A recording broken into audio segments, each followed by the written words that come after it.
Nama gue Rian. Ngabisin waktu di atas motor adalah kebiasaan gue. Bagi bokap nyokap, gue adalah anak motor yang gak jelas hidupnya. Masa lalu gue emang kelam. Itulah alasan utama gue sekarang berada di sini, Yogyakarta. Bokap nyokap ngirim gue ke kota ini untuk kuliah di Universitas Islam Indonesia. Kata mereka sih, gue bisa lebih baik dengan kuliah di sini. Lebih baik buat gue atau buat mereka ya, gue juga sebenarnya nggak tahu. Yang gue tahu, gue bisa lebih bebas di kota ini. Bebas ngegas motor gue kemanapun yang gue suka dan gue mau. Dan bebas menentukan jalan hidup gue.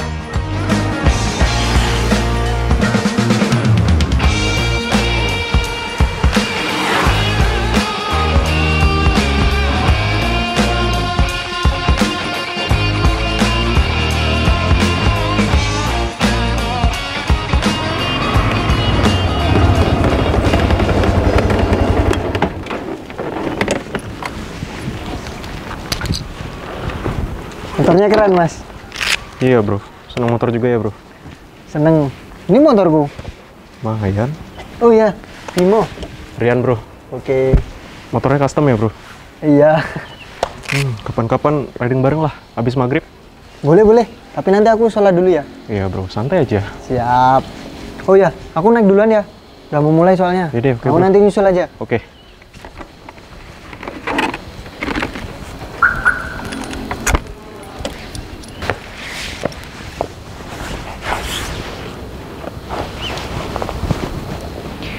Ya, bismillahirrahmanirrahim. Teman-teman semua, insya Allah halaqah pesantrenisasi pada kali ini kita akan membahas terkait 3 hal teman-teman semua, yaitu yang pertama adalah taharoh, kemudian berwudu, dan nanti akan dilanjutkan dengan tayamum. Nah, nanti dari masing-masing, untuk dari wudunya insya Allah akan ada prakteknya. Nah, oh ya Mas, silahkan. Baik, nah, langsung ikut saja Mas. Ya, baik teman-teman, kita kembali, saya lanjutkan. Yang pertama teman-teman, toharoh adalah bersuci dari hadas, baik hadas besar ataupun hadas kecil. Nah, hadas besar itu biasanya teman-teman, kalau contohnya itu, kalau biasanya teman-teman pernah mimpi basah di sini, nah, lah itu adalah hadas besar. Cara mensucikannya dengan apa? Dengan mandi besar. Nah, caranya bagaimana teman-teman? Adalah caranya kita seperti mandi biasa, dibasuh dari atas sampai bawah, akan tetapi niat mandi tersebut untuk melepaskan hadas besar kita. Nah, kemudian kita toharoh dari hadas kecil, yaitu dengan tata cara berwudu. Nah, ini disebabkan dengan apa? Yaitu toharoh ini apa? Wudu, hadas kecil ini disebabkan mungkin ketika kita sholat, biasanya teman-teman kalau sholat kemudian kebanyakan makan gitu kan, biasanya terus mengeluarkan angin. Nah, itu sudah termasuk dari hadas kecil. Kemudian ketika kita kebelet pipis atau ingin buang air kecil, nah itu juga termasuk hadas kecil teman-teman. Lah, kemudian nanti insya Allah setelah ini kita akan praktek wudhu bersama-sama nanti di tempat wudhu. Tetapi sebelum itu teman-teman, kita membahas materi tentang tayamum terlebih dahulu. Nah, tayamum ini, yang dimaksud tayamum ini apa sih teman-teman sebenarnya? Sebenarnya sama, tayamum ini adalah bersuci dari hadas besar maupun kecil, tetapi hanya saja berbeda dalam keadaannya. Keadaannya adalah ketika di tempat kita tidak ada air. Nah, di situ kita diperbolehkan untuk tayamum. Nah, mungkin di sini teman-teman sudah ada yang bisa tayamum? Nah, ya, jadi gini teman-teman, karena mungkin belum tahu ya, tayamum itu adalah mensucikan dari hadas kecil. Dengan cara apa? Dengan cara kita memakai debu. Tapi syaratnya satu teman-teman yang harus diperhatikan, yaitu apa? Tidak ada air. Jadi kita sulit mencari air. Kita udah mencari kemana-mana, tapi tidak menemukan air. Tetapi ketika kita di suatu ketika kita di sebuah tempat, kemudian kita kira tidak ada air, ternyata ada air, maka nanti tayamum kita akan menjadi batal ketika kita sudah bertemu dengan air. Nah, baik teman-teman, sampai di sini ada yang ingin bertanya? Ustadz mau nanya. Baik Mas, silahkan. Untuk masalah yang tayamum tadi, Ya. kalau semisal kita dalam keadaan sakit, walaupun di situ ada air, apakah kita berhak untuk melakukan tayamum? Baik Mas, terima kasih, sangat bagus sekali pertanyaannya. Jadi gini Mas, teman-teman sekalian perlu diketahui bahwasanya untuk alasan tayamum ini bukan hanya karena tidak ada air. Jadi ketika kita dalam keadaan sakit pun kita juga diperbolehkan tayamum Mas. Nah, sakitnya apa aja? Ya mungkin kalau contohnya ya Mas ya, mungkin kalau ada orang ketika kita kecelakaan, kemudian kita terkena luka dan tidak itu menyebabkan kalau kena air kita tambah sakit atau bisa menyebabkan hal yang tidak diinginkan, itu sudah masuk ke rukhsah. Kemudian kalau kita biasanya kalau teman-teman tuh masuk angin gitu kan ya, biasanya sakit, masuk angin dan lain sebagainya, dan kalau kena air kedinginan kemudian tambah sakit gitu, itu juga tidak masalah Mas. Jadi jangan menyusahkan kalau memang teman-teman harus ibadah sholat. Jadi yang penting ketika teman-teman sakit, diusahakan teman-teman tetap sholat sekalipun dengan tata cara tayamum. Jadi jangan sampai kita sakit, malah kita sakit itu kita nggak sholat. Jadi lebih baik ketika teman-teman sakit sekalipun masuk angin ataupun kedinginan, tapi jangan menggampangkan ya teman-teman. Kita tahulah kapan kita membutuhkan tayamum dan kita kapan membutuhkan wudhu. Kemudian kita akan sama-sama praktek tayamum ya teman-teman. Jadi mungkin yang pakai jam tangan atau pakai gelang bisa dilepas dulu, yang pakai kacamata silahkan dilepas dulu. Jadi biar seperti kita wudhu beneran, jadi kita tayamumnya juga syaratnya seperti itu. Silahkan bajunya digulung dulu sampai siku, jadi jangan sampai sikunya nggak kena ya nanti teman-teman. Nah teman-teman, setelah niat tadi kita pastikan dulu ada tempat yang agak luas untuk mengambil debu. Jadi nanti kan ada dua, jadi yang pertama nanti boleh sebelah kanan atau kiri dulu, atau kiri sebelah kanan dulu, monggo. Langsung saja kita praktek bersama-sama, silakan diangkat tangannya. Kemudian kita tepukkan di tempat pertama. Pertama kita angkat.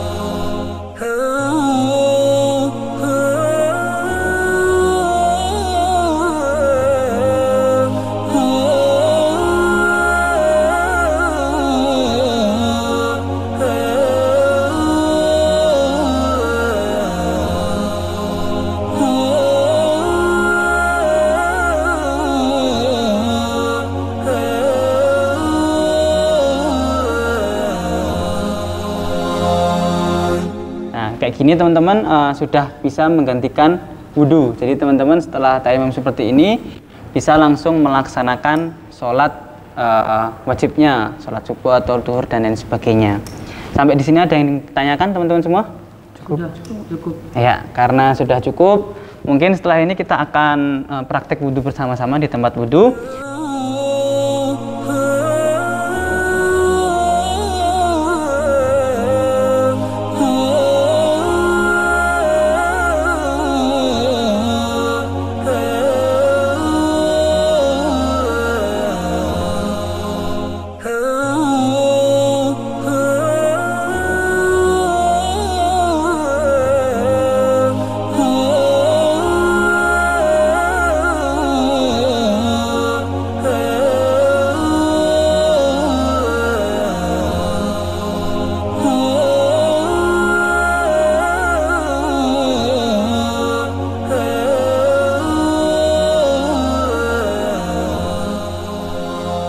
Sekarang insya Allah kita akan praktek sholat. Nah, apa itu sholat teman-teman sekalian? Sholat itu adalah ibadah kita kepada Allah Subhanahu wa taala yang diawali dengan takbiratul ihram, kemudian diakhiri dengan salam, ya. Nah, kemudian sholat itu hukumnya wajib teman-teman bagi seorang muslim. Jadi kita sebagai seorang muslim itu wajib melaksanakan sholat seminimal-minimalnya itu sholat wajib. Nah, sholat wajib itu ada berapa? Ada 5. Yang pertama adalah sholat subuh, itu 2 rakaat. Kemudian sholat duhur, itu ada 4 rakaat. Kemudian sholat asar, itu juga ada 4 rakaat. Kemudian sholat maghrib, ada 3 rakaat. Kemudian yang terakhir sholat isya, juga 4 rakaat. Nah, ketika teman-teman sudah bisa memenuhi ini, insya Allah teman-teman hidupnya akan tenang. Nah, syukur-syukur setelah teman-teman bisa menjalankan sholat 5 waktu ini ditambah dengan ibadah-ibadah sunnah lainnya. Mungkin ada qobliyah subuh, kemudian ba'diyah dan lain sebagainya, itu akan ada pembahasannya yang lain. Tapi kali ini kita akan membahas tentang sholat wajib terlebih dahulu gitu teman-teman. Nah, sholat wajib ini yang terpenting juga niatnya teman-teman ya. Jadi niatnya kita juga ada beberapa referensi juga. Jadi kalau teman-teman tadi ada yang bertanya mungkin kalau belum bisa bahasa Arab seperti apa, itu pokoknya kita niatnya Bismillahirrahmanirrahim, saya niat sholat karena Allah Subhanahu wa taala. Itu kalau memang nggak bisa bahasa Arab. Tetapi kalau bisa bahasa Arab, nanti juga dalam perjalannya waktu teman-teman bisa belajar. Kemudian setelah rukun, teman-teman setelah niat maksudnya dilanjutkan ada beberapa bacaan wajib di dalam sholat. Yang pertama adalah takbiratul ihram. Ada yang tahu? Allahu Akbar. Kemudian yang kedua adalah bacaan Al-Fatihah. Sudah hafal semua ya teman-teman ya? Insya Allah. Ya, Alhamdulillah. Kemudian yang terakhir yang wajib adalah at-tahiyat. Nah, nanti kalau memang belum bisa, nanti kita belajar bersama-sama di kesempatan yang lain. Kemudian doa-doa atau bacaan-bacaan waktu ruku, sujud, kemudian diduduk di antara 2 sujud, itu hukumnya sunnah. Jadi kalau memang teman-teman sudah bisa untuk membaca itu, sudah hafal, silahkan dibaca. Tetapi kalau belum bisa, insya Allah teman-teman sudah dicatat sholat gitu teman-teman. Sampai di sini ada yang ingin ditanyakan sebelum kita praktek? Ya silahkan Mas. Kalau kita terlambat dalam sholat jamaah itu gimana? Nah, kalau terlambat dalam sholat jamaah itu namanya masbuk Mas. Nah, masbuk ya. Itu namanya masbuk. Dan kita untuk terlambat sholat itu tidak tidak serta-merta kita datang kemudian sholat sendiri. Semisal nih imam sudah di sini, sudah di rakaat kedua, terus kita datang terlambat, itu kita tidak perlu mengejarnya. Jadi kita mengejar 1 rakaat dulu baru menyesuaikan imam, tidak seperti itu. Tetapi ketika imam sudah ruku atau sudah sujud, ketika kita datang kemudian kita takbiratul ihram, kemudian langsung menyesuaikan imam. Semisal imam menyesuaikan imam sedang ruku, kita langsung ruku. Nah, tapi kalau imam sudah sujud, kita juga langsung sujud. Jadi tidak perlu Allahu Akbar, baca Al-Fatihah, kemudian ruku sendiri, kemudian mengejar imamnya, tidak perlu seperti itu. Bisa langsung menyesuaikan ke imamnya. Ya.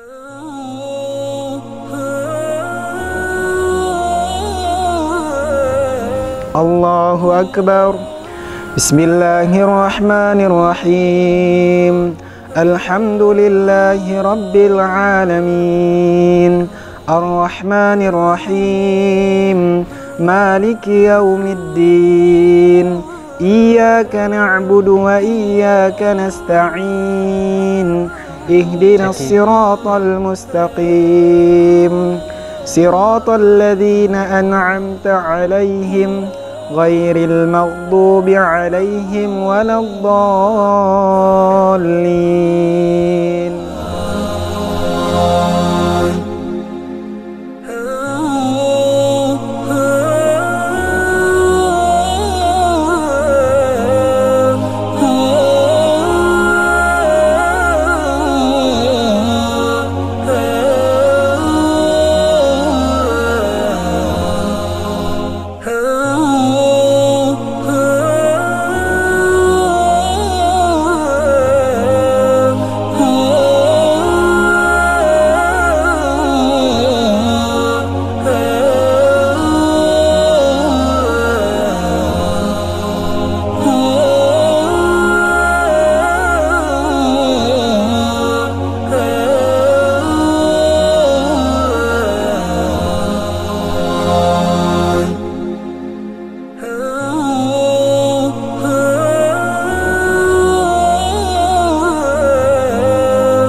Assalamualaikum warahmatullahi. Assalamualaikum warahmatullahi. Ya, itulah ya teman-teman ya. Alhamdulillah kita semua sudah mempelajari tentang beberapa materi pada hari ini. Yang pertama tadi kita belajar terkait toharoh, kemudian dilanjut dengan praktek tayamum, dan juga dilanjut dengan praktek wudhu juga sama-sama, dan alhamdulillah diakhiri dengan praktek sholat maghrib, yang tadi juga ada pertanyaan terkait masbuk tadi. Jadi teman-teman, kalau kita masbuk, kita menyesuaikan dengan imam, kemudian disempurnakan di akhir setelah imam setelah imam salam. Jadi setelah imam salam baru disempurnakan sendiri kurangnya berapa rakaat. Nah, kemudian pesan saya terakhir gini teman-teman, kita nih hidup kan tujuannya untuk ibadah. Kita kuliah pun kalau niatnya untuk ibadah juga baik. Nah, jangan sampai teman-teman di sini cuma kuliah aja tapi sholatnya bolong-bolong, jangan sampai. Karena waktu kita ini sudah nggak lama lagi lah, maksudnya kita masa muda ini kalau bisa sholat kita perbaiki. Yang mungkin sholat duhur masih kosong atau sholat asarnya masih kosong, ya kita coba-coba pelan-pelan disempurnakan. Jadi kalau sehari minimal 5 sholat wajib ini harus dilaksanakan. Jangan sampai kita menyesal di akhir nanti. Jadi penyesalan itu selalu ada datang di akhir gitu teman-teman. Nah, mungkin cukup sampai di sini. Semoga teman-teman istiqomah dalam ibadahnya, dalam belajarnya, dan teman-teman juga semoga dijadikan orang-orang yang berprestasi di UII ini. Amin. Saya akhiri, terima kasih. Akhirul kalam. Assalamualaikum warahmatullahi wabarakatuh. Waalaikumsalam.